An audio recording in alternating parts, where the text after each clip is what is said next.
you started speaking about it and I taken this conversation, I wanted to take it back कि हम एक Indian सब continent हैं and एक बहुत प्राइड से हम बात करते थे. मतलब you know I have studied in the UK. मैं कैम्ब्रिज में पढ़ी थी, हार्वर्ड में पढ़ी थी, और वहाँ पे बांग्लादेशी फ्रेंड्स थे, पाकिस्तानी थे, और हम ना सबको सेम सेम लगते थे क्योंकि हम एक जैसे दिखते हैं, एक जैसे बातें करते हैं, पिक्चर देख रहे हैं, वही गानों में डांस वही गाने करते हैं, वही शाहरुख खान को फॉलो करते हैं.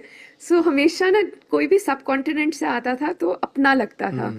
लेकिन if I look at the sub continent today, एक तरफ चलिए पाकिस्तान के से इशू चल ही रहा है, but now Bangladesh, Sri Lanka, China.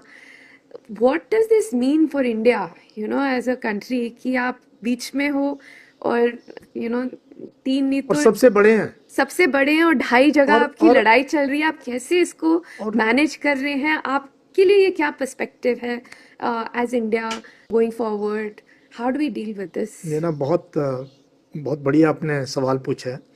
और आई थिंक आपके दर्शकों को बता दूं, मैं 1 साल ढाका में रहा हूँ.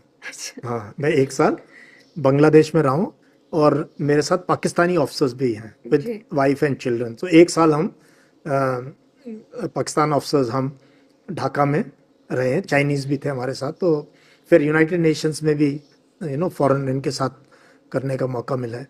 और जब हम ढाका पहुँचे बच्चों के साथ, ये वो हम एयरपोर्ट से बाहर निकले तो मैं हैरान हो गया कि एयरपोर्ट से लेके जहाँ हमारे रहने की जगह थी, हर बिल बोर्ड पे या तो स्मृति ईरानी की तस्वीर थी, क्योंकि सास भी कब वो मिनिस्टर नहीं बनी थी तब वो एक्ट्रेस थी, वो मिल्क मेड का डब्बा लेते हुए, या सौरव गांगुली की तस्वीर थी, वो वहाँ के मॉडल. मतलब they were selling commercial stuff in Dhaka. ये मैं बता रहा हूँ. ये क्या हो रहा है? कहते जी यहाँ तो अच्छा, हम बाल कटाने गए शॉप में, वहाँ स्टार डस्ट और ये सारी फिल्मी मैगजीन इतनी महंगी. अच्छा, कोई बातचीत हो किसी के साथ, वो हर एक कोई देवर enamored by Indian TV, they were watching our channels. ये वो soft power हमारी was at peak. तो ये सब चीजें मैंने देखा कि वहाँ भारत को कितना प्यार करते हैं लोग. ऐसे ही पाकिस्तानी जब थोड़ा वो शुरू का निकल गया and we became friends and we were training together, we tried to sell this idea of India.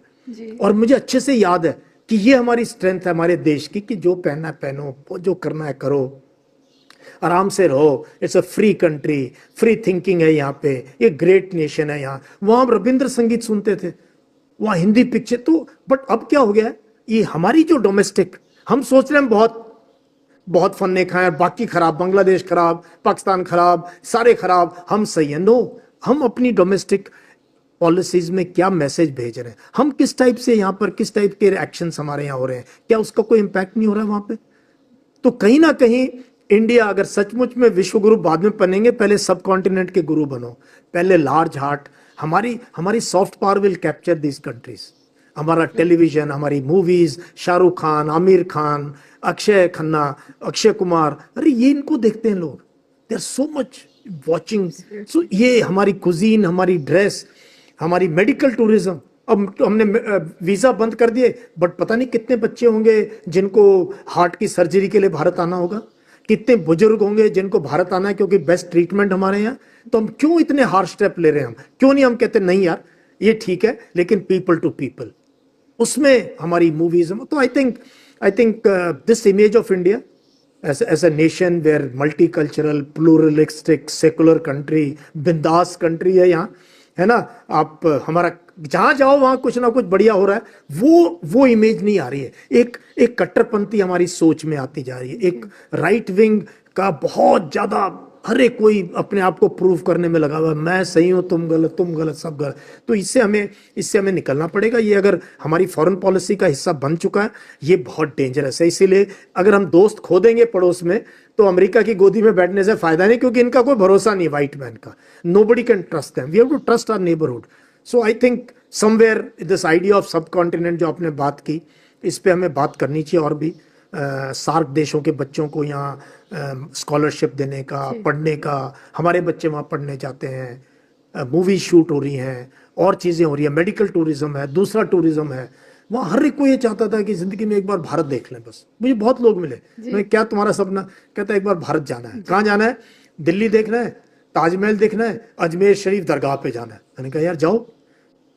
That's beautiful. So somewhere in this ये we are losing our strength, and ये भारत के बाकी आवाम को समझना बहुत जरूरी है, टीवी स्टूडियोज को समझना बहुत जरूरी है, जहाँ इतना ज़्यादा एंटी मुस्लिम प्रोग्राम आते हैं हमारे टेलीविज़न स्टूडियो से, हमारे यूट्यूबर किस टाइप के वेनम फैला रहे हैं हमारे लोग, और कश्मीरी स्टूडेंट्स के साथ अब कैसे बिहेव करते हैं, कश्मीरी शॉर्ट सेलर्स के साथ कैसे बिहेव करते हैं रेस्ट ऑफ इंडिया में, जिस तरीके से वो हमारे साथ करते हैं। आप जाओ कश्मीर के गाँव में, they are very warm people, they are very warm people, very warm hearted people, अच्छे लोग हैं। जितने अच्छे लोग हरियाणा में उतने कश्मीर में भी हैं या पंजाब में है ये। So we must, I think this is a setback, this thing, but this setback must teach us lessons कि अगली बार हमने इस टाइप से नहीं होने देना है।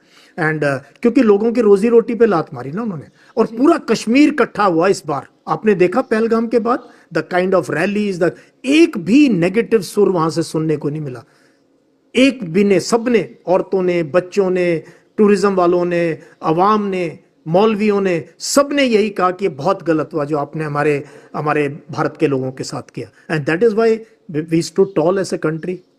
तो I think the solution, long-term solution to Kashmir और से Naxal issue in other parts of India और नॉर्थ ईस्ट, मणिपुर को देख लो, हम उसकी बात ही नहीं करते मणिपुर में क्या सिचुएशन है। So it lies in winning hearts and minds, reaching out to people, finding common ground, removing negativities around.